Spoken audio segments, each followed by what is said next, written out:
Muy buenas tardes, a nombre del Colegio Nacional y en particular a nombre de la maestra Teresa Vicencio, del mío propio, les quiero dar la bienvenida a esta sesión más de los Viernes Virales que, como dice una amiga muy generosa, ya se han convertido en un referente por la variedad de temas que estamos tocando que tienen que ver con los virus. En esta ocasión tengo el enorme placer de darle la bienvenida a un miembro del Colegio Nacional, un colega del Colegio Nacional, el doctor Adolfo Martínez Palomo, que es un científico extraordinariamente respetado, que se ha preocupado enormemente por defender el mantenimiento, el crecimiento, el desarrollo de la ciencia en México, con énfasis especial en los científicos y las científicas jóvenes. Es un amigo muy querido y es un colega de quien siempre aprendo mucho. El doctor Martínez Palomo nos va a hacer favor de tocar un tema que le viene en la sangre, que conoce extraordinariamente bien, que es la biografía científica de Louis Pasteur y su relación con los virus, para que comprendamos hasta cierto punto hasta la medida tan extraordinaria de la inteligencia de Louis Pasteur cuando la gente no había visto los virus y sin embargo él pudo desarrollar una serie de técnicas prácticas para conocerlos en los laboratorios y, como muchos de ustedes saben, también desarrollar vacunas. Doctor Martínez Palomo, por favor. Muchas gracias, Antonio, por esta presentación. Muchas gracias por permitirme estar en uno de tus viernes virales. Es para mí un gran gusto. Creo que ven ustedes que estoy aquí en compañía de una persona que es justamente el señor Pasteur. Vamos a dejarlo un poco de lado para que nos permita maniobrar. Doctor Lascano, si está usted de acuerdo, lo que haría yo sería recordar un poco la figura de Pasteur. ¿Cuál es la importancia de Pasteur en la historia de la ciencia? ¿Cómo fue desarrollando alguna de sus investigaciones? Y después concentrarme en algo que nos preocupa todos los días a partir de marzo de este año o de antes de marzo, que es cómo logró desarrollar la primera vacuna diseñada en un laboratorio. Antes había ya la vacuna para la viruela, pero esta fue la primera vacuna desarrollada realmente por un científico en un laboratorio. Y vamos a hablar cómo lo hizo, cuáles fueron los problemas y cómo tuvo en vida que enfrentarse a muchos problemas para desarrollar su investigación y para convencer a los escépticos, y cómo después, muchas décadas después, 100 años después de su muerte, todavía ha tenido que seguir luchando contra sus detractores. Vale la pena el revisarlo y vale la pena animarnos el saber que se ha hecho una vacuna efectiva, que la hizo un hombre con sus colaboradores y que esa vacuna sigue salvando muchísimas vidas en todos aquellos que están en peligro de sufrir una enfermedad viral, la rabia. Pero vamos a tratar primero de pasar las ilustraciones.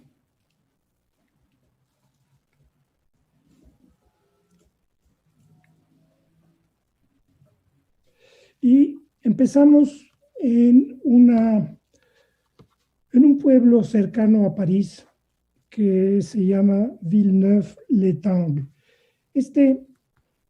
Lo que vamos a recordar es el 13 de junio de 1895. En ese día Pasteur se retiró a descansar a este pueblo, muy agradable, como ven ustedes. Aquí ven una de las fotografías recientes tomadas durante la mañana en el pueblo de Villeneuve-l'Etang. Y es aquí, cerca de París, donde las caballerizas que alguna vez fueron de la Guardia Montada de Napoleón III eran utilizadas para la obtención de suero antidiftérico.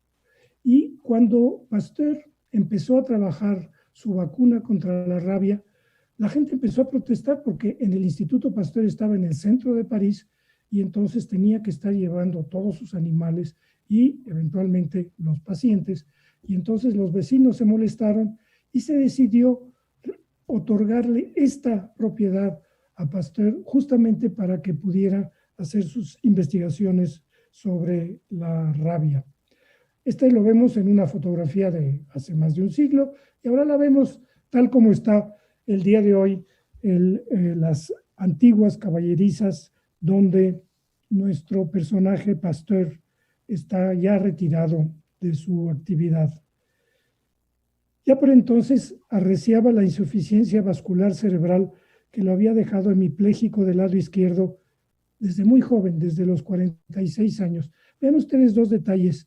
La mano izquierda siempre está contraída y en otros retratos, estos son fotografías, en otros retratos Pasteur lo disimulaba tomándolo con la mano buena. Pero ven ustedes en las dos fotografías, el Pasteur ya adulto, el Pasteur ya cercano a la ancianidad, tiene claramente la mano contraída por la hemiplegia que sufrió a los 46 años. La gran biografía de Pasteur, publicada en 1900 por su yerno, René Valéry Radot, relata así el fin de nuestro personaje. En la última semana de septiembre ya no tuvo fuerza para levantarse. Su debilidad era extrema. El 27 de septiembre, cuando se inclinaban sobre su lecho para ofrecerle una taza de leche, Pasteur dijo en tono de desaliento: "No puedo más". Su mirada tenía una expresión indecible de bondad, de adiós. Volvió a apoyar la cabeza en la almohada y se durmió.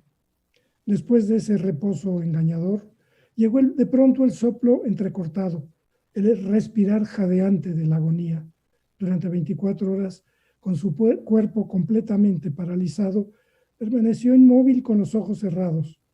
Una de sus manos estaba en las manos de su esposa y en la otra tenía un crucifijo. Yo creo que el crucifijo se lo pusieron, pero no tengo la seguridad. En esta habitación, que por su simplicidad parecía una celda, el sábado 28 de septiembre de 1895, rodeado de su familia y en particular de sus dos nietos que vemos aquí, murió Pasteur a las 4:30 de la tarde. Así entraba en la inmortalidad a los 72 años, después de haber realizado una de las obras científicas más importantes de la historia, Louis Pasteur, hijo de un modesto curtidor de cueros y antiguo suboficial del ejército de Napoleón. El ataúd con sus restos fue expuesto en París en el Instituto Pasteur, que fue construido todavía en vida de nuestro personaje. Vemos aquí una fotografía muy antigua de principios del siglo pasado y lo vemos ahora en fotografías recientes ya con un busto del propio Pasteur y aquí en la parte superior del Instituto Pasteur, que como dice estaba dedicado a la química y a la biología. Pasteur fue, una vez muerto, recibió homenaje de los parisinos antes de ser despedido en una solemne misa en la Catedral de Notre Dame. Aquí vemos una ilustración de la época de la catedral, bellísima de la Catedral de Notre Dame, que está intacta, no ahora que después del incendio que perdió su torre principal, y se hizo un entierro, que fue un entierro magno, tal vez el más grande que haya habido en la historia de París, para celebrar al héroe francés, al héroe que mejoró la ciencia, que mejoró a través de la ciencia la salud y la economía del país, al usar sus conocimientos para mejorar la industria vitivinícola, la industria de la seda, la industria de los veterinarios también. Aquí vemos otra imagen donde está la carroza fúnebre que van llevando a Pasteur donde más tarde lo depositarían, que vamos a ver justo al final de la plática, que es la cripta que está en el mismo Instituto Pasteur, y ahí es donde está enterrado. En la ocasión de la misa en Notre Dame, el ministro de Educación Pública y futuro presidente de Francia, Raymond Poincaré, dijo: la humanidad a la que usted ha servido promoverá su gloria en un culto unánime e imperecedero. Y así Pasteur pasó a ser el representante de los héroes de Francia. Podían aquí eliminar a Napoleón, pero por un lado está la ciencia con Pasteur y por otro lado está las letras con Víctor Hugo. Yo me encontré con algo que quiero compartir con ustedes porque creo que es interesante, que es una invitación a la familia de Pasteur para participar en el entierro de Louis Pasteur. Y dice: obsequias nacionales, señor Louis Pasteur, miembro de la Academia Francesa y de la Academia de Ciencias, Gran Cruz de la Legión de Honor. El sábado 5 de octubre, justo a mediodía, la entrada es por el jardín del arzobispo. Nos reuniremos a las 10 en la calle Dutot, en el Instituto Pasteur. No deja de ser interesante el que podamos inclusive ver detalles como este de la invitación a la familia para el entierro de Pasteur. Louis Pasteur nació en Dole, y aquí vemos, a la derecha vemos la casa donde nació Pasteur, y a la izquierda una de las imágenes de la catedral, se ve hacia atrás la catedral de la ciudad de Dole, la ciudad francesa. Nació ahí el 27 de diciembre de 1822. Sus padres fueron Jean-Joseph Pasteur y Jean-Étienne Rocky, que vemos aquí en estas ilustraciones hechas por el propio Pasteur. A los 8 años, la familia se trasladó a la ciudad de Arbois, donde realizó sin pena ni gloria sus primeros estudios el pequeño Luis. Destacaba sobre sus compañeros solo por sus habilidades para el dibujo, en particular para los retratos al pastel. Entre las cosas de la familia, viendo entre los libros, me encontré ayer esto que quiero compartir con ustedes. Es una evocación agradable y inesperada de los dones precoces de Pasteur. Y estas dos fueron dibujos de Pasteur, de dos personas con las que tenía contacto el adolescente Pasteur, y los hizo entre los 12 y los 14 años. Y esto era una publicidad que vemos ahí de los laboratorios Sandoz, algo que encontré y justo se hizo para conmemorar el 125 aniversario del nacimiento de Louis Pasteur. Aconsejado por el director del colegio, su padre lo llevó a París a los 17 años con la esperanza de que se convirtiera en maestro de escuela de provincia. Sin embargo, un mes después tuvo que volver porque su hijo, para acompañarlo de regreso a la ciudad de Arbois, esta es la casa donde vivió la familia de Pasteur en Arbois, porque Luis no aguantó la vida en París, era presa de intensa nostalgia. Y entonces lo regresaron a Arbois. Terminado el bachillerato en Besançon, presentó a los 19 años examen para ingresar a la Escuela Normal Superior de París, que vemos nosotros aquí, y fue aprobado, pero vean ustedes cómo los antecedentes no eran precisamente los de un genio. Fue aprobado en el lugar 15 entre 23 concursantes. Insatisfecho con el resultado, redobló sus estudios y volvió a participar en el concurso al año siguiente, pero esta vez ya logró ser aceptado en el 4º lugar. A los 24 años, una vez concluidas la licenciatura y la agregación, escribió dos tesis para obtener el doctorado, una tesis de física y una de química. En las numerosas cartas que Juan José o Jean-Joseph Pasteur escribía a su hijo, estaba siempre presente la preocupación por la salud de Luis. Es enternecedor ver cómo se preocupaba el papá de Pasteur por su hijo y los consejos que le daban.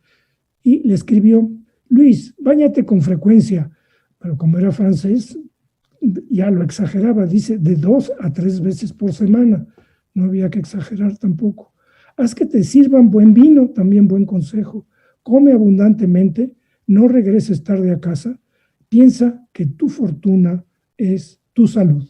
Estos eran los consejos que al joven Luis Pasteur le daba a su padre. Una efímera euforia republicana durante la Revolución de 1848, que terminó con la monarquía e instauró la república, lo hizo alistarse por unos días en la Guardia Nacional, pero sus intereses guerreros fueron de muy pocos días. Pronto, la atención del joven Pasteur volvió a la química. Se interesó vivamente en una nota del químico alemán Eilhard Mitscherlich, presentada a la Academia de Ciencias de París por Jean-Baptiste Biot, que analizaba las propiedades de los tartratos, compuestos orgánicos empleados en la elaboración de los vinos y los cueros. El investigador alemán había ya encontrado que el tartrato y el paratartrato sódico de amonio no solo tienen la misma fórmula química, sino que son idénticos en varias propiedades, excepto una. El primero rota el plano de la luz polarizada hacia la derecha, mientras que el segundo no la rota. Pasteur estudió y analizó y descubrió la causa de esta asimetría. Uno de sus biógrafos, Joël de Rosnay, resumió así la importancia del descubrimiento de Pasteur. Gracias a él, pasamos de una concepción estática de la química centrada casi exclusivamente en la naturaleza de los elementos que constituyen los cuerpos estudiados a una visión dinámica que permitió considerar las interacciones de las biomoléculas, así como su papel específico en la trama de la información y de control de la sociedad de moléculas que constituyen la célula. Es interesante que ya desde joven Pasteur había abordado como físico y como químico el mundo misterioso de la biología que tanto contribuyó a esclarecer. Su gran mérito fue no solamente visualizar la importancia de la fecundación mutua de esas dos disciplinas, sino sobre todo haber logrado la conjunción de ellas en una época en la que casi no se hablaba de la pluridisciplina. Según la biografía clásica de Valéry Radot, Pasteur encontró la solución al enigma de los tartratos un día de abril de 1842. Según esta biografía, dejó el aparato de polarización y exclamó jubiloso, un poco a lo Arquímedes: «Lo encontré». Salió corriendo Pasteur del laboratorio, tomó del brazo a un asistente y lo llevó corriendo a los jardines de Luxemburgo para compartir con él la excitación de su hallazgo. Espero que haya tenido en el Luxemburgo, en los jardines del Luxemburgo, un día tan maravilloso como el que vemos aquí en esta fotografía. Hace algunos años, ya en el centenario, imagínense, en el centenario de su muerte, el culto nuevamente de Pasteur fue puesto en duda. Varias voces en el mundo anglosajón decidieron cambiar la celebración en desmitificación, acabar con el mito de Pasteur como hombre de ciencia genial, bondadoso y austero. La intención ha sido terminar con la imagen del héroe científico que hizo avanzar la estereoquímica, que demostró la falacia de la generación espontánea, que revolucionó la bacteriología, la inmunología y el campo de las enfermedades infecciosas, y que encontró por vez primera una vacuna para prevenir los efectos letales de la rabia. El deseo es, tal vez, socavar uno de los dos pilares de la cultura francesa, las ciencias y las letras, representadas en el patio de honor de la Sorbona por las estatuas de Pasteur y de Victor Hugo. Nada menos que la revista Science inició la andanada. Y en parte de este artículo se dice: los cuadernos de laboratorio de Pasteur demuestran engaño. siguió otra publicación de tanto renombre como el New York Times, quien dijo: Pasteur fue un embustero que robó las ideas de un rival. Tuvo acciones de engaño que hoy serían consideradas como conducta científica inapropiada, si no es que fraude. Continuó la revista Nature, o sea, lo mejor de las publicaciones científicas, por un lado Science y ahora Nature. Y Nature dijo: Pasteur es el ejemplo perfecto del antihéroe. Todo esto en 1995, no hace tanto tiempo. La revista británica New Scientist dijo: bueno, nadie es perfecto. Él no fue perfecto. Y también añadió: el químico francés fue un gigante con pies de arcilla. Y finalmente otra revista, el Chemical and Engineering News, dio amplia difusión a las críticas y dijo que los misterios de Louis Pasteur estaban equivocados al revisar sus libros de laboratorio, sus cuadernos de laboratorio. ¿Quién inició toda esta andanada en contra de Pasteur? Surgió tímidamente con una conferencia en Boston y estalló en 1995 con este libro, La ciencia privada de Louis Pasteur. Lo hizo un profesor de historia de la Universidad de Princeton, Gerald Gayson, de modestas credenciales académicas, que tenía pocos antecedentes. El hecho es que este libro lo convirtió en un héroe en Estados Unidos, por haber supuestamente demostrado que Pasteur era un embustero, y la prueba de ello es que si vemos en Google, este libro tiene pues 673 citas. O sea, ha sido citado en la literatura cientos de veces por gente que, al creerse lo que dice este libro, se lo toma en serio. En realidad,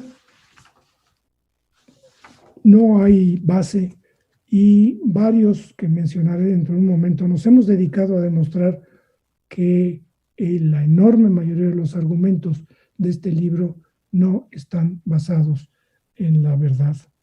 La supuesta novedad de esta obra es haber revisado el centenar de cuadernos de laboratorio que Pasteur dejó al morir en manos de sus familiares, pero no hay tal originalidad. Otra biografía, esta de Robert Debré, un pediatra, publicada al mismo tiempo, empleó esos mismos cuadernos y él no menciona que haya ningún problema de tipo de ética científica. Además, la idea de hacer historia basándose en las notas de laboratorio de científicos famosos no fue de Gayson, sino de otros, entre ellos su maestro Larry Holmes, quien la utilizó para analizar la obra de otro gran francés, Claude Bernard. El propio Gayson concluye en este libro: cada época tiene el Pasteur que merece. Pero después de analizar sus argumentos y cotejarlo con fuentes originales y con las nuevas biografías francesas, yo concluí en ese mismo año en una publicación en inglés: no, gracias, yo me quedo con el Pasteur original. Es cierto, ya no creemos a pie juntillas en las historias de santos y por ello las hagiografías están fuera de tiempo. No se trata de caricaturizar las conquistas de Pasteur sobre los microbios, equiparándolas con las hazañas de Asterix sobre los romanos. Sin embargo, la frase final del Economist, la vieja imagen de Pasteur como un héroe, no sobrevivirá al libro de Gayson. Es excesiva, requiere contestación y fue falsa. Y los que nos dedicamos a demostrar que el libro de Gayson fue falso fueron, pues en primer lugar, menciono nada menos que a un premio Nobel, el del estudio de las moléculas, y después un químico que más recientemente, en 2019, publicó un artículo llamado En defensa de Louis Pasteur. Yo en el Colegio Nacional he publicado un libro en donde presento mis argumentos en español en defensa de Pasteur, en francés y en inglés, cuando el artículo original se publicó justamente al año siguiente que salió el libro de Gayson. Ahora, la mayor parte de los estudiosos y de los biógrafos consideran que el libro de Gayson no no estaba basado en la verdad, pero él lo aprovechó, se hizo famoso, le dieron tenure en su universidad, le dieron varios premios de historia de la ciencia, cuando su libro estaba basado en premisas falsas, pero bueno, así es la vida. Yo creo que el mundo anglosajón no podía tolerar el hecho de que un francés, siendo químico, hubiera hecho contribuciones fundamentales a la medicina. Pero vamos a ver ahora, y con esto terminaremos, cómo fue que Pasteur encontró una vacuna contra la rabia.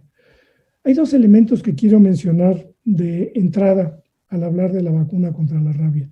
Por un lado, Pasteur fue muy inteligente al pensar en hacer una vacuna, porque es una vacuna, lo que lo facilitaba es que la enfermedad se encuentra en el humano, pero también se encuentra en animales. Entonces, eso facilitaba enormemente y facilitaría hoy si tuviéramos alguna enfermedad importante como el COVID-19, en donde hubiera una infección animal, en donde se pudiera hacer la experimentación para analizar la patogenia de la infección, para analizar el efecto de las vacunas y el efecto de los medicamentos.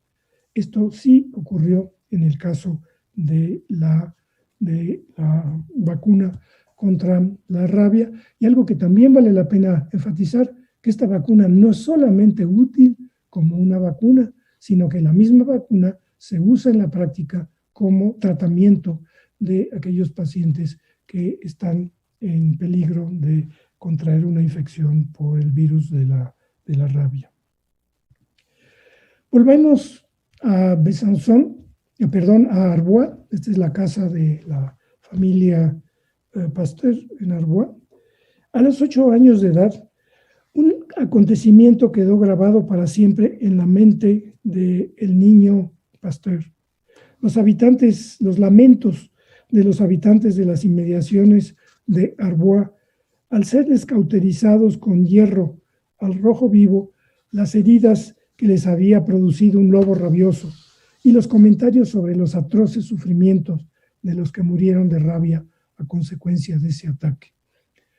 Arbois estaba rodeado de bosques, había un buen número de lobos, la rabia cundía y esto desde niño impresionó enormemente al pequeño Pasteur.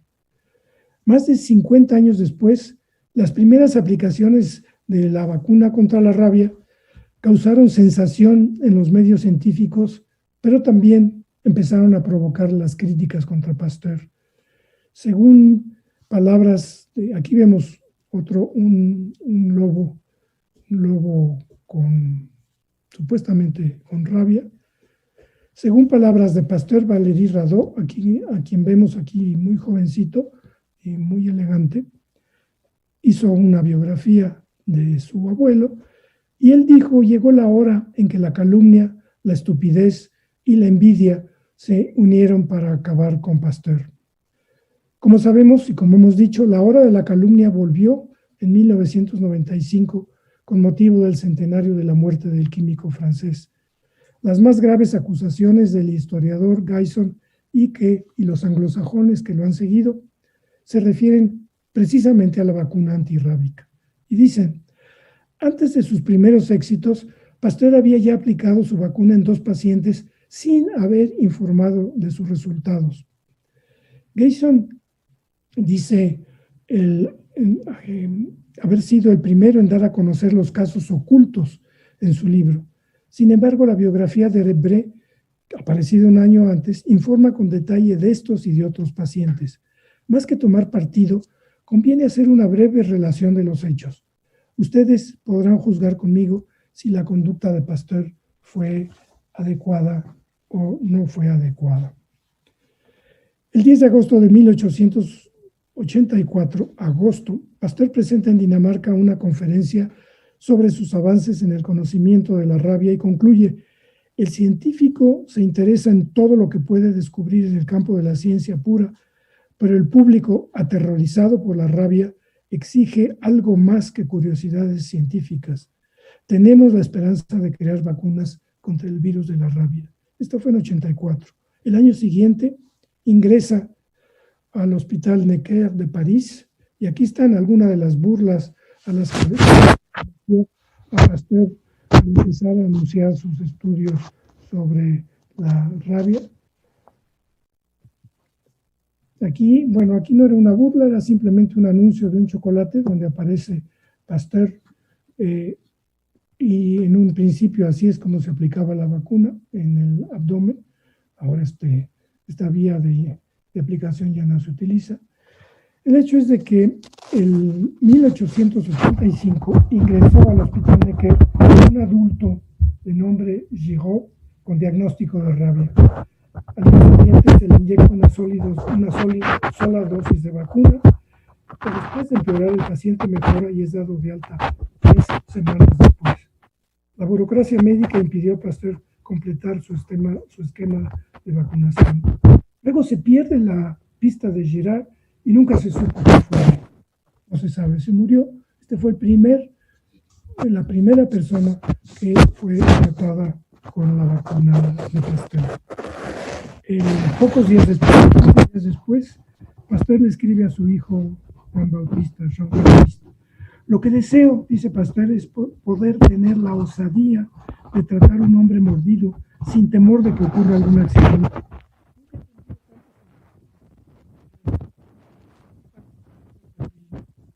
40 enrolados, 10 en algún sitio que no se puede leer, 15 en Burrell, y todavía necesito más jaulas. Pasteur había hecho decenas, posiblemente centenares de experimentos con conejos antes de empezar a utilizarlos en pacientes humanos. Aquí está con el conejo, aquí está alguno de los perros que utilizaba también para sus estudios. Aquí otra imagen de Pasteur en el laboratorio con los animales, uno en la mesa de autopsia y otro vivo todavía, nuevamente con otro tipo de animales, inclusive con una gallina, con conejos y con un ratón. El 22 de junio llega al Hospital Saint-Denis una niña encantadora, así lo describió Pasteur, Julia Antonieta Pugot, con intenso dolor de cabeza, un mes después de haber sido mordida en la boca por su perro mascota. Un médico inyecta en 2 ocasiones la vacuna proporcionada por Pasteur, pero al día siguiente la niña muere, aparentemente con síntomas de rabia. El mes siguiente, el 6 de julio, Pasteur demuestra por vez primera la efectividad de su vacuna con un niño mordido 14 veces por un perro rabioso, José Meister, proveniente de Alsacia. La severidad y la localización de las mordeduras de Meister obligan a Pasteur a actuar, a pesar de su reticencia por probar su descubrimiento en mordidos que no tienen todavía síntomas de rabia. Don Joseph todavía estaba asintomático. Tiene que escoger Pasteur entre experimentar con un tratamiento del que no está totalmente seguro o abandonar al paciente al riesgo de una muerte atroz. Consulta con sus compañeros Alfredo Vulpian y Joseph Ranchet, 2 médicos eminentes, la conveniencia de utilizar su vacuna. Su principal colaborador, Emilio Roux, médico, está inicialmente en desacuerdo con utilizarla en humanos, pero cuando arrecian las críticas, vuelve a trabajar. Años más tarde, se salvó, evidentemente, Meister, no tuvo rabia, y él ingresó al Instituto Pasteur como conserje. Y viene la parte dramática de la historia. Cuando los alemanes invadieron París en 1940, ordenaron a ese primer paciente en el que se probó con éxito la vacuna que abriera la cripta, veremos más adelante, donde se conservan los restos de Pasteur. Meister prefirió suicidarse antes que obedecer a los ocupantes. El 20 de octubre de ese mismo año, Pasteur inicia su segundo tratamiento exitoso, el de Jean-Baptiste Jupille, quien ya adulto encontraría también trabajo de asistente en el Instituto Pasteur. La víctima, que vemos aquí, es un pastorcillo de 15 años que heroicamente había luchado por salvar a otros pastores que le acompañaban del ataque de un perro enfermo. Finalmente logró matar al perro rabioso con un zapato, no sin antes sufrir mordeduras numerosas en las manos. A Jean-Baptiste le aguardaba una muerte casi segura, de lo que la salvó la vacuna de Pasteur. El 9 de noviembre, a pesar de que Pasteur sabe que es demasiado tarde, prueba de nuevo la vacuna con otra niña, Luisa Pelletier, mordida en la cabeza un mes antes. 4 semanas después, la niña muere a consecuencia de la rabia. El padre de la niña acalla las críticas y el mismo padre de la niña muerta dice: no conozco a nadie como él, capaz de poner en peligro una reputación universal de sabio para encaminarse a un doloroso fracaso, simplemente por fines humanitarios. En diciembre suman ya más de 80 los pacientes que han recibido la vacuna en el laboratorio de Pasteur. Y ese mismo mes, el New York Herald Tribune envía a París, mediante una suscripción pública, a 4 niños que habían sido mordidos en Nueva York, y los niños son tratados a tiempo y sobreviven. En marzo del año siguiente, 19 rusos que vemos aquí de la ciudad de Smolensk son gravemente mordidos por un perro rabioso. 16 de ellos regresan a casa sanos y salvos. Para agosto de 1886 son ya 1.235 los pacientes tratados exitosamente por Pasteur.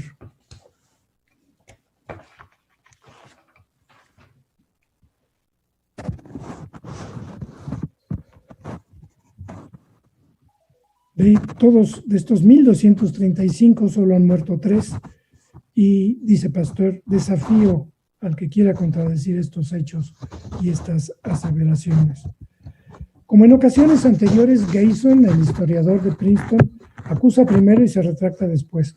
Revela los pacientes secretos, secretos entre comillas, solo para considerar más tarde que los desesperados intentos de Pasteur por curar a Girard y a la niña Pougón, que ya tenían síntomas de rabia, no violaron ninguna norma ética, como no lo hizo al no publicar los 2 primeros casos. La vacunación antirrábica fue el asunto que ocupó más tiempo y en el que puso más empeño Pasteur. Nunca podría consolarme de que un invento tan hermoso como la atenuación de los virus no fuera un invento francés. Era rabiosamente nacionalista. Fue el tema que lo llevó a la cumbre de la fama y también el que lo puso en la cima de la crítica. El periódico satírico La Lanterne dijo al referirse a su vacuna: esta medicina microbicida es simplemente un medicamento homicida. Los argumentos que hoy se esgrimen en contra del sabio francés son los mismos que a lo largo de muchos meses fueron intenso debate entre Pasteur y miembros de la Academia de Medicina de París. Como hoy, la acusación es que los resultados de la experimentación en animales no habían sido suficientes para justificar el inicio del tratamiento en humano.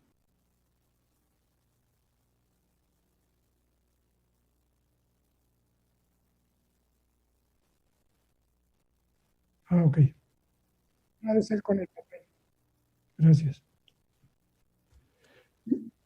Sin embargo, antes de probar su vacuna con los niños Meister y Jupil, Pasteur había ya realizado cientos de experimentos en animales a lo largo de 5 años. Y Pasteur había tratado de aislar el agente productor de la rabia, y él dijo: se siente la tentación de creer en un microbio de una pequeñez infinita. Pues sí, tenía que esperar hasta casi mediados del siglo XX para que se inventara el microscopio electrónico y se pudiera visualizar este microbio de una pequeñez infinita. Aquí vemos un virus de la rabia vista al microscopio electrónico de transmisión y una representación tridimensional un poco fantasiosa del virus de la rabia, y aquí los componentes de los diferentes componentes del virus de la rabia. Un hallazgo le hacía abrigar esperanzas sobre la posibilidad de desarrollar una vacuna. Algunos perros eran resistentes a la inoculación del virus, pero por otro lado, con la ayuda de sus colaboradores, encontró que las inoculaciones repetidas en algunos animales, como los conejos, aumentaban la virulencia del microbio, mientras que al hacerlo con monos, la virulencia disminuía. Las cepas atenuadas servían como vacunas, mientras que con las cepas virulentas probaba la eficacia de las vacunas. Otro importante adelanto fue encontrar que el bulbo raquídeo y la médula espinal estaban siempre infectados en los casos de rabia canina y servían invariablemente para producir rabia en un perro sano. Ahora, Pasteur nunca buscó pacientes para probar su vacuna. Todos llegaron a él exigiendo tratamiento. En varias ocasiones rechazó ensayarla por considerar que era prematuro su empleo. Por otro lado, nunca actuó en la sombra. Reiteradamente comunicó sus avances a las academias de ciencias y de medicina y solicitó la creación de comisiones especiales para el estudio de la vacuna tanto en Francia como en Inglaterra. Y aquí vemos algunos de los pacientes. Estos son una familia de niños ingleses de Yorkshire que fueron tratados con éxito por Pasteur. Y aquí vemos en una ilustración a algunos de los primeros pacientes que fueron tratados eficientemente por Pasteur. Y de hecho, más adelante, pues ya la gente hacía cola prácticamente en las afueras del Instituto Pasteur. Como dice ahí, de Francia y del extranjero, llegaban pacientes al instituto mordidos por perros con rabia. Y aquí están en el jardín del instituto esperando la hora de su vacuna. La técnica de Pasteur sigue usándose con algunas variantes en algunos países en desarrollo con resultados aceptables. En el mundo industrializado se emplea la vacuna de células diploides humanas más segura y de gran efectividad, basada en la cepa Pasteur, en su cepa del virus de la rabia. El número de vacunas administradas anualmente en el mundo es de más de 20 millones, a pesar de lo cual siguen muriendo de 50 a 60 mil personas, sobre todo en África y en Asia, al año, porque no reciben el beneficio de la vacuna.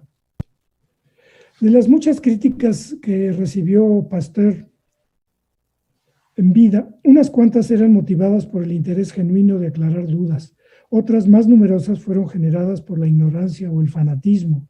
La mayoría sugieren simplemente la envidia y la mezquindad de sus colegas. ¿Cómo explicar que a 100 años de muerto Pasteur haya sido todavía motivo de encono, particularmente en el medio anglosajón, que fue el primer medio extranjero, tanto en Inglaterra como en los Estados Unidos, en aceptar el valor de la vacunación antirrábica y en honrar a Pasteur? En muchos de sus cuadernos de laboratorio, el sabio anotó una serie de citas que le servían de base para un libro sobre el espíritu en materia de ciencia que nunca llegó a publicar.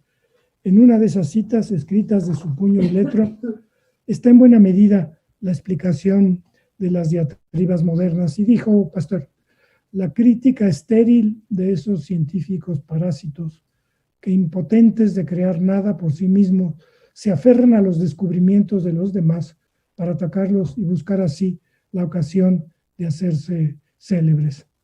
A fin de cuentas, la fama de Pasteur como uno de los mayores héroes de la ciencia sigue incólume.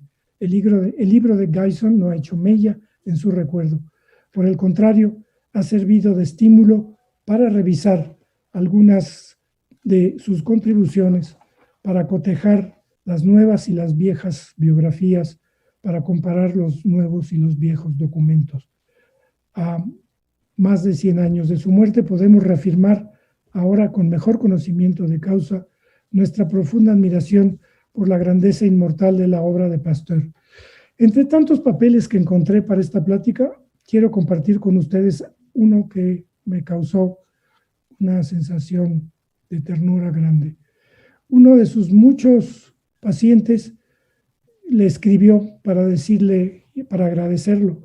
No recordaba cómo se llamaba Pasteur y no tenía su dirección, y entonces puso en la carta: «A celui qui fait des miracles, al que hace milagros y puso simplemente la calle Ulm, porque sí se acordaba que el Instituto Pasteur estaba en la calle de Ulm.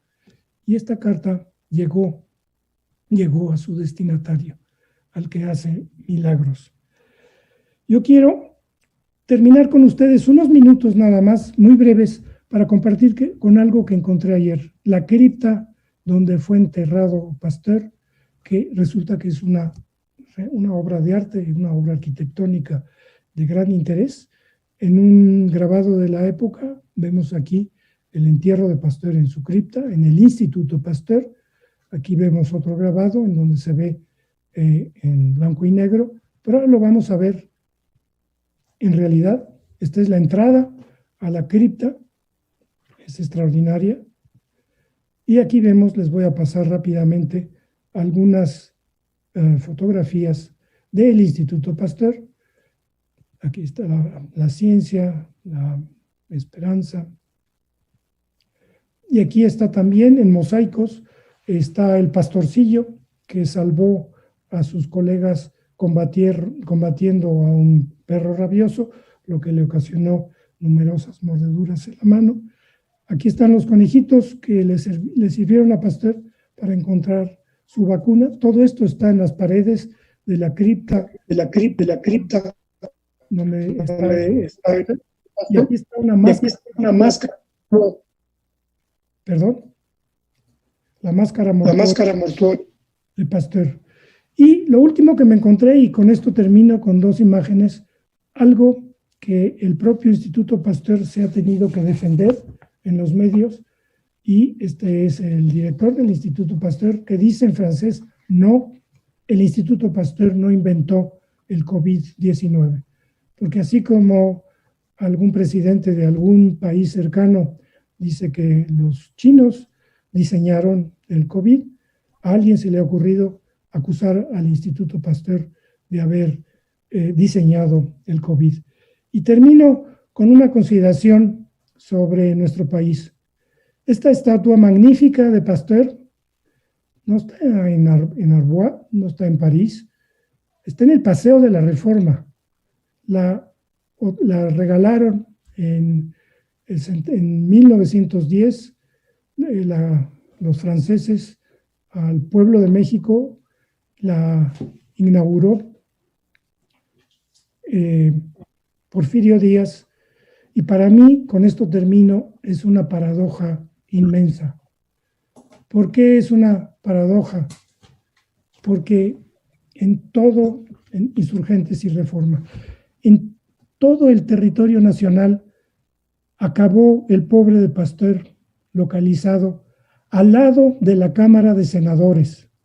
Un monumento a la ciencia, un monumento a lo que la ciencia puede hacer por la humanidad, puede hacer por la salud y por la economía, está al lado de la Cámara de Senadores, que acaban en estos días de votar en contra de la ciencia, de votar en contra de los apoyos a la salud. Y yo digo que lo cambien, o a lo mejor que lo pongan a la entrada de la Cámara de Senadores y que se enrojezcan de vergüenza todos aquellos que han votado en contra de la ciencia. Y a lo mejor que se haga una réplica y la pongan a la entrada de la Cámara de los Diputados. Muchas gracias, doctor, por la invitación a estar con ustedes. Muchísimas gracias, Adolfo, por esta espléndida charla, que yo creo que nos ilumina toda una época, toda una convicción de la importancia de la ciencia y la riqueza de un personaje tan extraordinario como Louis Pasteur. Desde luego que con mucha generosidad te concentraste en el caso de Louis Pasteur y los virus, y estuve tratando de localizar una foto que sé que tengo, la voy a localizar y te la voy a pasar, en donde en una ocasión en que en el Instituto Pasteur organizaron 3 charlas sobre origen de la vida. Una era de Stanley Miller, otra de Patrick Forter, otra la di yo. Después nos llevaron a una sala donde tienen todavía los matracitos, algunos matraces con cuello de cisne ya sellados para que no se evaporaran los líquidos que él había usado, para demostrar que no había generación espontánea. Y en un acto muy francés, es muy espléndido, hicieron que Stanley Miller tuviera uno de esos matracitos en la mano y le hicieron una foto que luego te voy a compartir porque estoy seguro que magnífico. te va a gustar.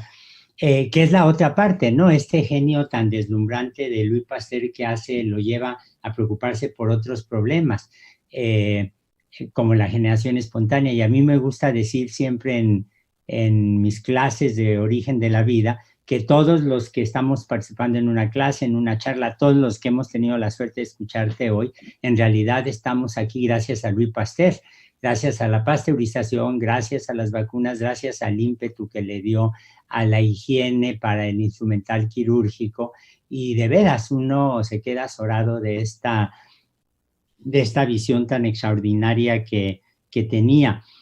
Vamos, si me lo permites, a dar paso a preguntas. Hay gente que se ha quejado de que se ha perdido la conexión, de manera que yo creo que va a haber preguntas que después nos van a pasar y yo te las hago llegar, y como lo hemos hecho en otros casos, si nos haces favor de contestarlo, lo subimos a la página del colegio. Hay una pregunta de Draco Lizárraga, de don Draco Lizárraga, donde pregunta si es cierto que existieron desavenencias entre Louis Pasteur y Claude Bernard sobre las causas de las enfermedades.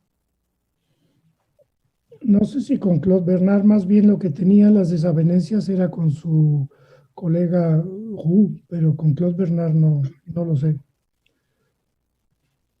No creo que a Claude Bernard, a lo mejor digo alguna barbaridad, pero no le interesaba mucho la parte de enfermedad, más bien la parte científica pura, ¿no? Eso es, muchas gracias. Adelante. Pero, no, me escucho.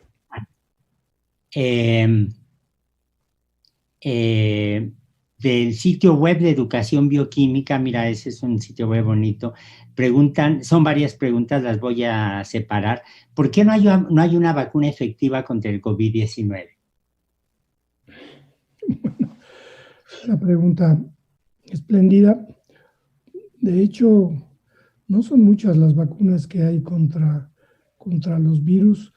No sé, yo creo que estás tú en una posición mucho mejor para contestarlo. No sé si será el recambio de la cepa o a qué se debe. Entre otras cosas, es que hay muy poco tiempo que ha pasado desde que se ha empezado a tratar de encontrar la vacuna. Y algo que yo mencioné en relación a Pasteur es el hecho de que no tenemos un modelo experimental con el cual se pueda estar probando los medicamentos, estar probando las supuestas vacunas. Si hubiera un modelo, qué sé yo, en ratones, en hámster, en perros, en lo que fuera, sería ideal, porque entonces se podía adelantar mucho más rápidamente. Pero ahora, si se encuentra algún producto que puede potencialmente ser una vacuna, pues hay que probarlo en humanos, y todo ello requiere tiempos prolongados y una consideración muy grande sobre la posibilidad de hacer estos experimentos en humanos. Pero creo que esto es uno de los problemas. Y por otro lado, la temporalidad, ¿no? Menos de 8 meses o 9 meses. Claro. También del sitio web de Educación Bioquímica, ¿qué pasó con la vacuna contra el VIH? Si decodifican el genoma, ¿por qué no existe una vacuna? Yo también me lo pregunto y casi te paso la pregunta a ti. Bueno, allí creo que parte del problema es que el virus, en el caso de los retrovirus, se insertan en el genoma celular, y entonces eso lo vuelve muy complicado, ¿no? El desarrollar la vacuna. Ahora, hay una noticia que prácticamente pasó desapercibida para todo el mundo, porque se dio a conocer al mes de la pandemia, cuando había llegado ya la pandemia a México de COVID-19, del SARS-CoV-2, y era que hay una mezcla de antirretrovirales que se le puede inyectar a las personas que están expuestas al virus por las razones que sea, y es muy complicado la mentalidad de quienes están en esas condiciones, y les da un 98% de protección durante más o menos 2 meses. Y recuerdo muy bien que la nota que se publicó en Nature decía, bueno, en realidad eso es lo mejor, es el mejor sustituto de una vacuna y a lo mejor vamos a llegar a una situación equivalente para el caso del COVID-19. Yo quisiera también comentar el hecho de que hay otra enfermedad que ha producido muchísimas más muertes y ha producido problemas muy serios desde el punto de vista económico, que es el paludismo. Y a pesar de que se tienen, qué sé yo, más de 40 años, muchos grupos dedicados a la búsqueda de la vacuna del paludismo no se ha encontrado ninguna y siguen muriendo fundamentalmente niños en África a consecuencia del paludismo. O sea, es un problema para cierto tipo, sobre todo ya si se trata de protozoarios, como es el caso del agente causal del paludismo, pues se ha encontrado la ciencia con esa imposibilidad de desarrollar una vacuna. Y peor todavía, tampoco encuentran un medicamento eficaz que sustituya a los habituales. Claro, uy, se movió, perdón. De doña Danae Rosas, ¿hay algún sitio donde se puedan consultar las notas de Pasteur, los datos que utilizó al poner las primeras vacunas? Yo creo que sí, yo creo que he visto, porque esto no estaba a disposición del público, pero ahora ya lo está. Había que dirigirse a la Biblioteca Central en París, pero yo creo que esto ya es del conocimiento público. No sé si estén en Internet, eso lo ignoro. Habría que buscarlos, ¿eh? Yo no dudaría que, porque la Très Grande Bibliothèque, ¿no? Como la bautizó el presidente Mitterrand, estaba empeñada en subir todo al Internet, ¿no? Con esta actitud muy generosa. Es muy posible que estén. De hecho, bueno, las obras completas de Pasteur están aquí en el IFAL, ¿no? Ahí se pueden conseguir, pero los cuadernos de laboratorio, que además eran muchos, no. Bien, hay otra pregunta de don Víctor Hernández. Comenta que es muy interesante pensar que Louis Pasteur tenía 2 carreras y te pregunta si crees que en México se deberían formar así a los jóvenes. En lo personal, en la academia y en institutos, ha observado que trabajan de forma muy, muy individual o quizás solo ha tenido mala suerte en los sitios a donde ha llegado. Bueno, eso ya se intenta. Por ejemplo, en el caso de la Facultad de Medicina, hay estudiantes que llevan la carrera de medicina normal, habitual, como todos los demás, pero además hacen un doctorado en investigación en ciencia. Entonces son doctores, o sea, licenciados en medicina y además doctores en ciencias. Esto se intenta y, pues no sé, me imagino que en otras áreas también ocurre. Pero sí es un ejemplo espléndido de un químico que fue el que revolucionó la biología y la medicina. Por supuesto, perdón, es que están llegando, ha estado funcionando de manera muy intermitente el Internet en varios sitios de la ciudad y de repente están llegando preguntas. De don Víctor Mendoza, te pide que repitas, por favor, el nombre de los libros y autores de las biografías de Louis Pasteur, las que valen la pena. Las que valen la pena son sobre todo las de Michel Debré y las de Pasteur, Valéry Radot. Con acordarse de Pasteur era el primer nombre. Muy bien, muchas gracias. Por cierto que Guyson le dirigió la tesis a un historiador canadiense que escribió un libro que se llama El debate sobre la generación espontánea de Descartes a Opari, y escribió un libro con todas estas sutilezas de las distintas maneras en que la gente veía el fenómeno de la generación espontánea. Yo lo conocí hace varios años, lo invité de hecho a México en una reunión que organizamos Alicia Negrón Mendoza y yo sobre origen de la vida. Muy simpático, pero se quejaba amargamente de que había tenido muy poca interacción con su director de tesis, que era precisamente Jackson. Antonio, en relación a la pregunta anterior, se me había pasado, la mejor biografía de Pasteur está en español, está en el Fondo de Cultura Económica, está en el Colegio Nacional y la hizo un señor que se llama Manuel Martínez Báez, mi padre. Es una espléndida biografía. Él pasó muchísimos años de su vida trabajándola, viajó por Francia durante un buen tiempo, tomó fotografías por diestra y siniestra y esa biografía es espléndida, del Fondo de Cultura Económica. Muchas gracias por mencionarla. Yo estaba esperando que lo hiciéramos hacia el final de la charla, pero está perfecto que lo digas ahora. Muchas gracias. De doña Mariana Alonso, te felicita por la charla y podrías explicar brevemente la problemática de los vinos y cómo la resuelve Louis Pasteur. Bueno, no estoy muy versado en vinos más que en probarlos, pero era alguno de los problemas. ¿Tú te acuerdas cuál era el problema con los vinos? Que tenían alguna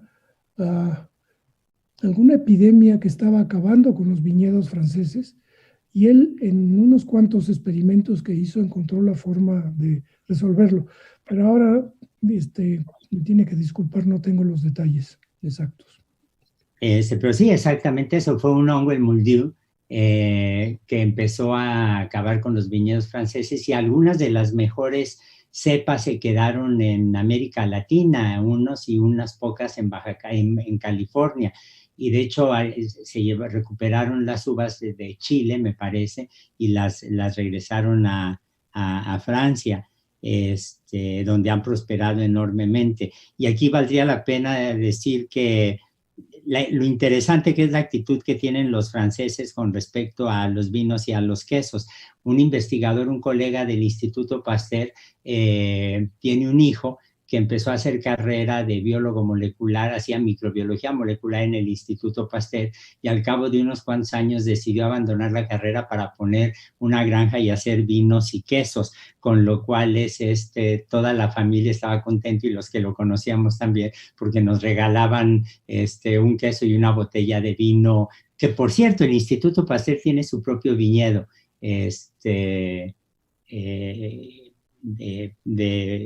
como parte de esta tradición espléndida, ¿no?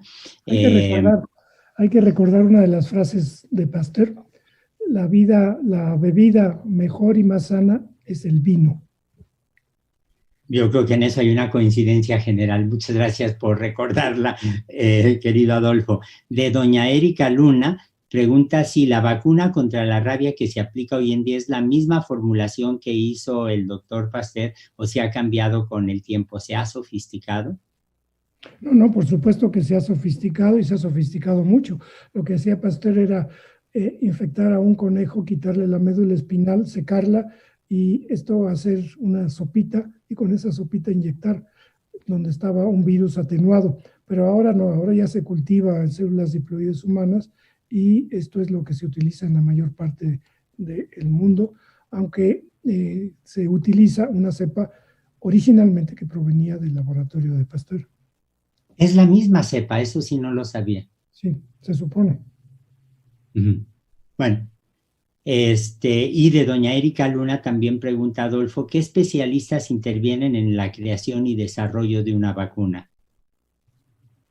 Madre Santa, pues eso es muy complicado. Están los epidemiólogos, los biólogos celulares, los biólogos moleculares y los políticos que permiten hacer eso y no impiden que la ciencia avance.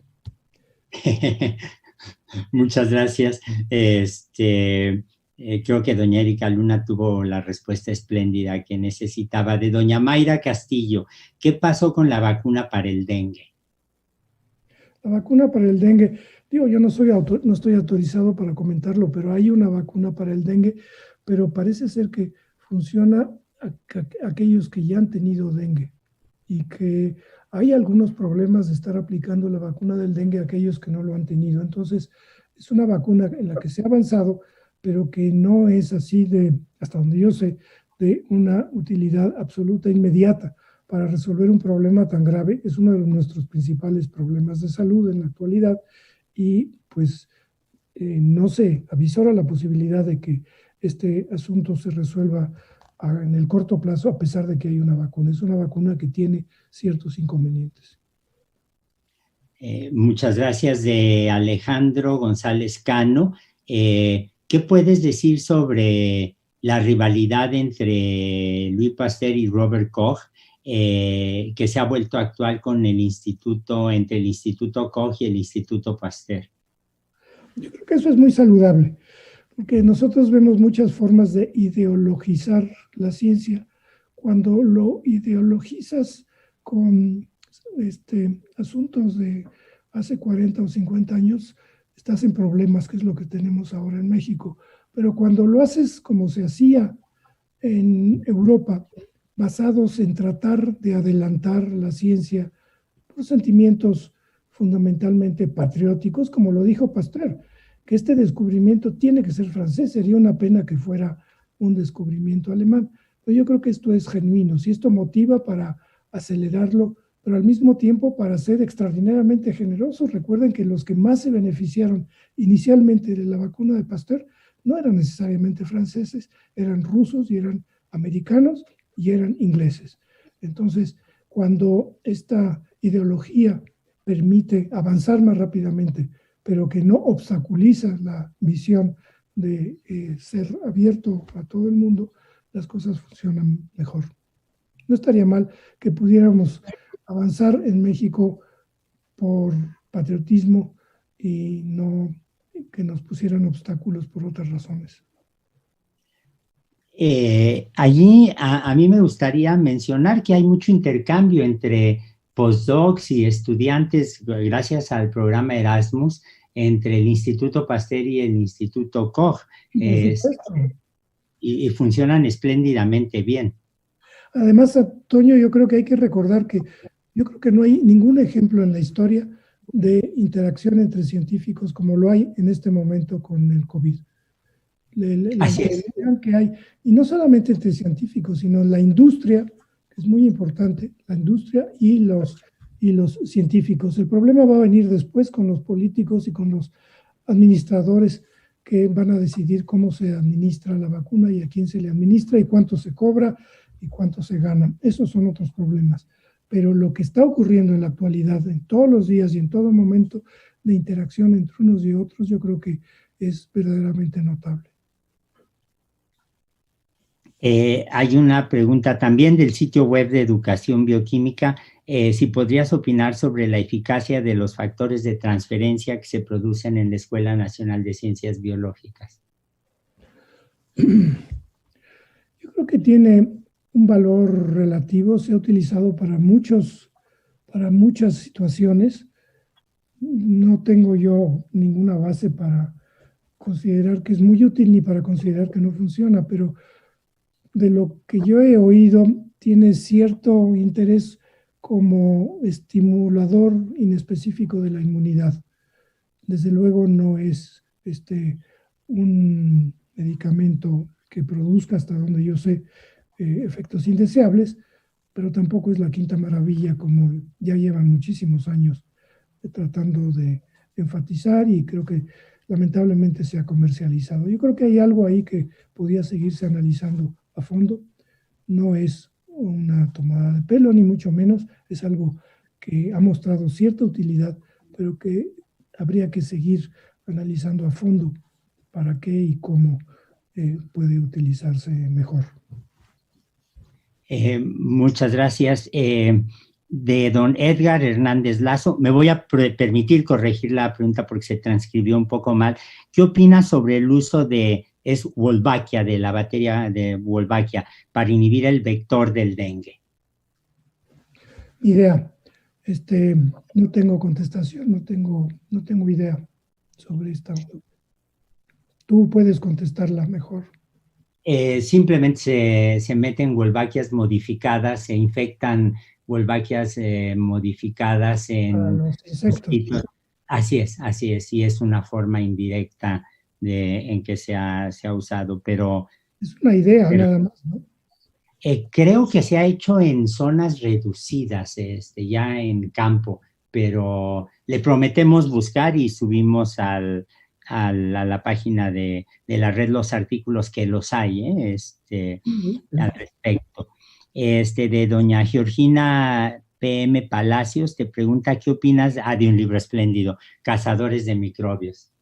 Oh, fantástico, es un libro extraordinario, es un libro que creo que a nosotros nos motivó, es un libro que debía de ser lectura de los niños ahora, pero ahora los niños muy jóvenes no leen libros ni mucho menos libros como este. Fue un libro extraordinario, yo creo que motivó a muchísimos científicos en todo el mundo. Yo, si me lo permites agregar allí algo, ese libro me lo regaló un primo de papá. Me acuerdo que lo disfruté muchísimo y esto te va a gustar porque de todos los personajes del libro, el que más me llamó la atención fue Spallanzani, que presentan allí. Y en alguna ocasión que vine a México a pasar unas vacaciones con mi abuela, que le gustaba como a ti, como a mí mucho la ópera, me llevó a ver los cuentos de Hoffman. Y me acuerdo que en la ópera sale un personaje que se llama Spallanzani con una sola L. Y me llevó mucho tiempo darme cuenta que era el mismo Spallanzani del libro que había yo leído. Y hace un par de años hubo el Festival Hey de lectura de libros en Querétaro. Me invitaron a dar un par de charlas y en el hotel donde estaba una mañana me tocó sentarme en la misma mesa porque el restaurante era relativamente pequeño, junto con una cantante de rock que resultó que era muy famosa y de la que yo no tenía idea porque el rock no se me da. Una mujer muy generosa, muy amable, que se llama Patti Smith. Después le conté a mis alumnos que habíamos estado platicando sobre cazadores de microbios durante 3 o 4 horas y como a ellos sí les gusta el rock, se emocionaron mucho. Esos desayunos fueron muy agradables porque además de Patti Smith estaba Venki Ramakrishnan, al que le habían dado el premio Nobel en el 2009 por la estructura terciaria del ribosoma, junto con Ada Jonath y Tom Stites, y los tres coincidíamos en que Cazadores de Microbios es un libro absolutamente espléndido, ¿no? Entonces, un biólogo, un biofísico y una cantante de rock, coincidíamos en el mismo libro. Dice Joe, puede ser José Galindo, el señor Galindo, hace un comentario.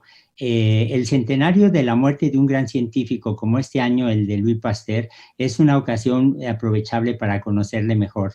Debré, médico y biólogo científico, él también, profesor del Instituto Pasteur, dice que su célebre compatriota, fundó en 1898, ha escrito una densa biografía sobre este hombre de ciencias del siglo XIX, del que se reconoce profundo admirador. Y cita a Debré: desde la soledad de su laboratorio, este hombre autoritario, seguro de sí mismo, inflexible y dogmático, revoluciona para siempre de la ciencia, el mundo de la ciencia al encontrar un puente que vincula la química, la biología y la medicina. Muy bien. Hay un rasgo, perdón. No, espléndido, digo. Sí, pero hay un rasgo de Louis Pasteur que no se ha mencionado aquí y era la habilidad tan extraordinaria, la visión que tuvo para conseguir financiamiento para la creación del Instituto Pasteur. La princesa Matilde Bonaparte, que era la prima de Napoleón III, desarrolló una admiración tremenda por la ciencia gracias a Louis Pasteur y organizaba unas cenas espléndidas en donde lo presentaba con los grandes terratenientes, la gran burguesía, y ella misma encabezó la creación de la fundación del Instituto Pasteur, que hasta la fecha persiste y que ha hecho unas cosas verdaderamente admirables. Y a mí, si hay dos instituciones que yo respete mucho por esa capacidad, son la Wellcome en Inglaterra y la Fundación Pasteur en Francia, ¿no? Pues sí. Si pensamos cómo le hubiera ido con el CONACYT, pues... bueno, sí. Muriendo los enfermos de rabia. Sí. De rabia por la enfermedad y de rabia por no tener recursos. Por no tener los recursos, claro. El mismo señor Galindo, creo que sí es Joe Galindo, pregunta para que sea revisada. ¿Cómo pasar de una nación tan atrasada en ciencia y sobre todo en la generación de su propia medicina? Es una pregunta que nos dirige a los dos. Por favor, Adolfo. ¿Cómo pasar con interés de parte de las autoridades, como lo hizo España en muy pocos años? Y como lo hizo Brasil, aunque ya Brasil está en la misma vía que nosotros, pero Brasil también en pocos años nos superó a nosotros, pero España nos superó con mucho en ciencia en un término de 20 años, 30 años, después de salir de un periodo muy difícil. Esto requiere la formación de los científicos, pero requiere apoyo para las instituciones científicas y libertad a la imaginación y al trabajo de ciencia. Libertad y respeto. Muchas gracias, creo que todos coincidiríamos con eso. Y doña Gabriela Ruiz pregunta, más bien hace un comentario, no solo la humanidad, sino también una enorme cantidad de animales han salvado su vida gracias a Louis Pasteur. Sí, es cierto, o sea, las campañas que hay de vacunación, por ejemplo, si hablamos solamente de los perros, han sido muy, muy importantes, porque en algunos momentos, en algunas ciudades se ha tratado de reducir el problema de la rabia matando a todos los perros, y entonces lo que surgen son lobos o surgen otros animales que son peores, y entonces la aplicación de la vacuna antirrábica masivamente ha permitido que los perros estén tranquilos y que la gente pueda tener sus mascotas en casa sin ningún problema. Ya para terminar y antes de pasar a los saludos y a los agradecimientos que tienes mucho, querido Adolfo, hay algo que yo quisiera mencionar que uno puede rastrear claramente en el Instituto Pasteur a la actitud del propio Pasteur, que fue la formación de un espíritu de comunidad extraordinaria en el instituto y un espíritu de comunidad que ha resistido momentos muy difíciles. Por ejemplo, hay una anécdota que poca gente conoce en México, en Francia es muy conocida, que fue la manera en que prácticamente todos los miembros del Instituto Pasteur se involucraron en la lucha contra la ocupación nazi y tenían, por ejemplo, rifles y municiones escondidas en ese túnel que tal vez conoces, que conecta los dos campos del Instituto Pasteur, que mis amigos le dicen la línea Maginot, y que allí se escondieron primero balas, fusiles, qué sé yo, en la resistencia contra los nazis intervino muy directamente Jacques Monod, y allí también escondían en el Instituto Pasteur a varios científicos de origen judío, como a George Cohen, que pasó meses y meses escondido hasta que lo pudieron sacar.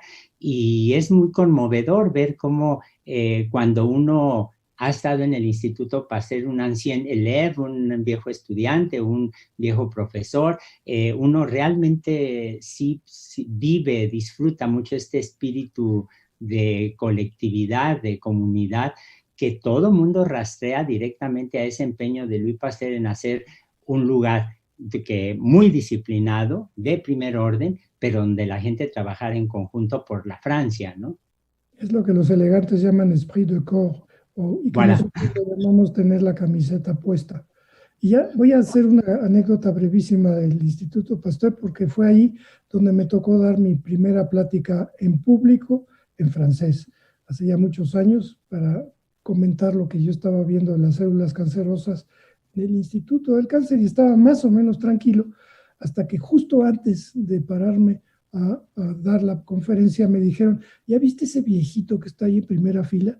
Y yo dije, pues ¿qué? ¿Quién es? Es el premio Nobel, es André Lwoff. Y automáticamente me quedé sin habla durante un buen rato, nada más abría la boca como pescado y no salía ningún sonido. Ya pude hablar, pero fue mi primera plática como científico, y estuve a punto de, pues no sé si de desmayarme, pero quedé afónico un rato. Aquí está mi que lo vivió. Bueno, con esa anécdota, querido Adolfo, pasamos a los saludos y a los agradecimientos, que son muchos, de la Ciudad de México: Lulú Barranco, Berta Cebes, Brenda Yáñez Barona, María Berenice Mendoza, Esteban Adrián Rodríguez Gastaldi, que te manda a saludar desde Entre Ríos en Argentina, Omar Lorandi de la Secretaría de Medio Ambiente, Ángela Caparroso de la Universidad Anáhuac Campus Norte, de Guillermo Vega Valderas, saludos cordiales desde Santiago Miahuatlán, Norma Moreno Campos del Jardín Botánico de la UNAM, Arturo Esquivel Jiménez de la Universidad Benito Juárez de Oaxaca, de doña María Díaz, que le agradece al Colegio Nacional por mantener estas transmisiones, por don Draco Lizárraga, que es un habitué, ya que estamos en un espíritu muy francés de estas charlas, manda saludos desde Mazatlán, de Gabriela Martínez desde Puebla, de Monse Saldaña, de Ciencias de la Educación de Chilpancingo Guerrero, de Karen Marmolejo, saludos desde el Estado de México, de don Gabriel Falcón desde Guadalajara, de Javier Valero desde Venezuela, de Jimena Jacqueline Flores de la Escuela Antón Macarenco, de Marcelo León de Colima, de Virginia del Carmen Freire, de la Benemérita Universidad Autónoma de Puebla, de la Facultad de Medicina. Agradecen a la maestra Lilia Noemí Zavala, que invitó a todos sus alumnos de biología a esta charla, de Nelson Arenas desde Colombia, Elvia Gallegos de la FES Iztacala de la UNAM, de José Alberto López Damián, saludos desde el área de estudios jurídicos del Centro de Investigaciones Legislativas del Congreso del Estado de Jalisco, de Ángela Forero, saludos desde los grandes admiradores colombianos de Louis Pasteur, de Virginia Cornelio Archundia, saludos desde Morelia, Michoacán, de don César Sánchez, que te manda a saludar desde Perú, de don Juan Garza Ramos, a Juan Garza, que has jugado un papel tan importante en difundir ahora información sobre el COVID-19, nos manda saludos a ambos, de Alberto Ramos, te mandan un saludo muy afectuoso desde Miami, y finalmente, acaban de llegar más, de María Cecilia Vázquez, muchas gracias por la espléndida charla, es muy importante saber de la historia de la ciencia y llevarme lo que aprendo para dar mis clases de biología, saludos desde Monterrey, y de doña Fernanda Aguilar Cuevas, que te manda muchos saludos y su gratitud desde la Escuela de Ciencias Biológicas. Querido Adolfo, muchísimas gracias, tienes la mano muy bien puesta en la cabeza de Louis Pasteur. Yo casi estaría tentado a pedirte que nos explicaras ese busto, la historia de ese busto. Bueno, este busto se lo regalaron al doctor Ignacio Chávez, al creador del Instituto Nacional de Cardiología. Él era muy amigo de mi padre y era mi padrino. Entonces, a su fallecimiento, mi padre me lo dio como un recuerdo del doctor Ignacio Chávez, que fue un admirador de la cultura francesa, al igual que mi padre, y al igual que todos nosotros. Muchísimas gracias, Adolfo, ha sido una espléndida charla. Antes de finalizar el evento, le quisiera pedir, como siempre, al ingeniero Juan Carlos Franco, a don Valente Aguilar, que nos pasara la lista de eventos que tenemos esta próxima semana, una charla el próximo lunes 2 de noviembre, la va a dar un amigo muy querido, un colega, Luis Felipe Rodríguez Jorge, que va a hablar del regreso de los hoyos negros, Premio Nobel de Física de 2020. Es un evento coordinado por la doctora Susana Lizano. Y algo que sí quisiera yo decir, que pasó completamente desapercibido para la prensa en México, es que la tesis de doctorado en Harvard de Luis Felipe Rodríguez, él predecía la existencia de un cuerpo muy masivo en el centro de nuestra galaxia, y esta predicción se ha cumplido de una manera perfectamente clara con los premios Nobel que se han dado este año, lo cual habla de la extraordinaria capacidad intelectual, de lo espléndido, el espléndido científico que es Luis Felipe Rodríguez, un amigo muy querido. Tenemos, después de esta charla del ciclo Universidades por la Ciencia, que organiza organizan don Dionisio Mid, Araceli Rodríguez de Fernández, Martín Serrano, Arachi Urrutia y el doctor Jaime Urrutia del Colegio Nacional, una charla que da Tamás Sekeli del Centro Milner para la Evolución en Bath, en Inglaterra, Mating Systems and Sex Roles. Es un problema de la evolución del sexo y la evolución de las conductas sexuales, que es un problema muy vivo en biología. Esto será el martes 3 de noviembre a las 12 horas, también por una charla virtual como estas que estamos teniendo, con transmisión en vivo. Y el próximo viernes el próximo viernes 6 de noviembre, el doctor César Hernández Rodríguez de la Escuela Nacional de Ciencias Biológicas va a hablar sobre la virusfera, otros dicen virusfera, hay toda una argumentación ahí, pero sobre la virusfera, que es un acercamiento a la diversidad viral, porque no todos los virus producen rabia, no todos los virus producen herpes, no todos los virus producen COVID-19, sino que ahora nos damos cuenta que hay una diversidad absolutamente extraordinaria de virus en todos los grupos, en todos los grandes grupos biológicos. Y con eso, pues, les queremos dar las gracias por su participación, por su asistencia, darles las gracias a todos ustedes por habernos acompañado, a don Juan Carlos Franco y a don Valente Aguilar, junto con los demás trabajadores del Colegio Nacional que han ayudado a mantener estas actividades constantes a lo largo de todo este periodo tan difícil, pero sobre todo a ti, querido Adolfo, querido doctor Adolfo Martínez Palomo, por tu espléndida charla. Cuídense y nos vemos la próxima semana. Hasta luego, Adolfo. Hasta luego, Toño. Muchas gracias. Cartelera del Colegio Nacional, del 26 al 30 de octubre. Conversaciones biográficas sobre Octavio Paz.